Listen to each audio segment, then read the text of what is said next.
வணக்கம் viewers, welcome to Tamil Mojo. ரகசியம்னாலே நமக்கு முதல்ல ஞாபகத்துக்கு வர்றது சிதம்பர ரகசியம் தாங்க. இப்ப கூட யாராவது ஒருத்தர் எதையாவது ஒண்ணு யாருக்கும் தெரியாம மூடி மறைச்சா அது என்ன அவ்வளோ பெரிய சிதம்பர ரகசியமா அப்படின்னு கேட்போம்.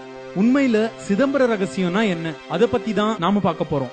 நிலம், நீர், காற்று, நெருப்பு, ஆகாயம், இப்படி பஞ்சபூதங்களால் ஆனதுதான் உலகம். இதுல நிலத்துக்கு காரணமா நீரும், நீருக்கு காரணமா நெருப்பும், நெருப்புக்கு காரணமா காத்தும், காத்துக்கு காரணமா ஆகாயமும் இருக்கு. ஆக எல்லாத்தோட ஆதி காரணமா ஆகாயம் இருக்கு. சரி, இந்த ஆகாயத்தோட காரணம் என்ன? அதுதான் சிதம்பர ரகசியம். சுவிட்சர்லாந்துல இருக்க ஐரோப்பிய ஆராய்ச்சி நிறுவனமான SCRN தான் உலகிலேயே மிகப்பெரிய பிசிக்ஸ் லேபுங்க. இது தன்னோட என்ட்ரன்ஸ்ல சிதம்பர நடராஜர் சிலைய கொண்டிருக்கு. பெரும்பாலான கிறிஸ்தவர்கள் வாழ்ற சுவிட்சர்லாந்துல ஏன் ஒரு இந்து கடவுளோட சிலைய வச்சிருக்கணும்? அதுதான் சிதம்பர ரகசியம்.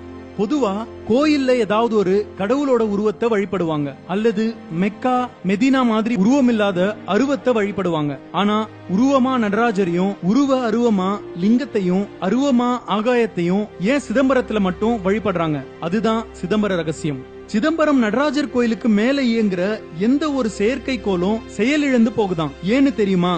அதுதான் சிதம்பர ரகசியம்.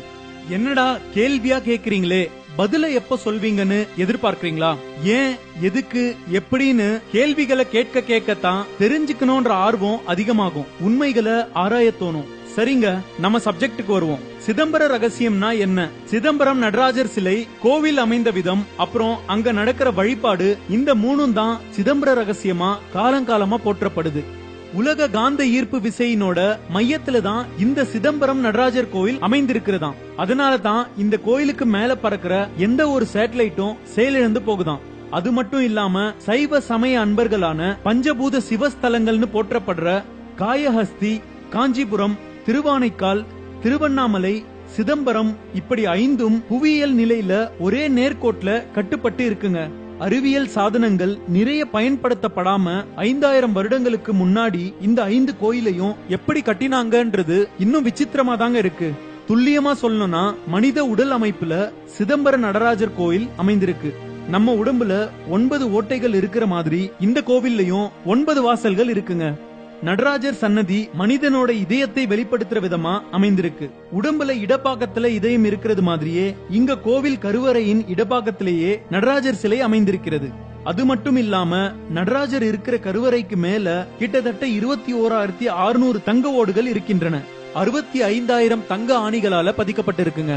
இந்த 21,600 தங்க ஓடுகள் சராசரியா மனிதன் ஒரு நாளைக்கு விடுற மூச்சோட அளவை குறிக்குது. அதாவது ஒரு நிமிஷத்துக்கு 15 15 × 60 × 24 என்ற விதத்துல கணக்கிடப்பட்டு 21,600 தங்க ஓடுகள் பதிக்கப்பட்டிருக்குங்க. 65,000 ஆணிகள்ங்கிறது மனித உடம்புல இருக்கிற நாடிகளோட எண்ணிக்கை. எல்லாம் சரி, ஏன் மனித உடம்பு வடிவத்துல இந்த கோவில் கட்டப்பட்டது? இதுக்கு பதில் ஆரம்பத்திலேயே பார்த்தோம். எல்லாத்தோட ஆதி காரணம் ஆகாயம். மனுஷ உடல்லையும் ஆகாயம் இருக்குங்க.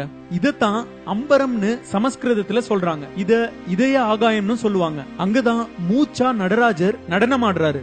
இதத்தான் ஆனந்த தாண்டவம்னு சொல்றாங்க. அதுவே கோபம் வரும்போது மூச்ச கவனிங்க, வேகமா வெளியே போகும். அப்போ ருத்ர தாண்டவமாம். ஆக அண்டத்துல இருக்கிறது தான் பிண்டத்துல இருக்கும். இத சொல்லாம சொல்றதுதான் நடராஜர் சிலை. அது மட்டும் இல்லாம பிரபஞ்சத்தோட வடிவமா நடராஜர் சிலை இருக்குங்க.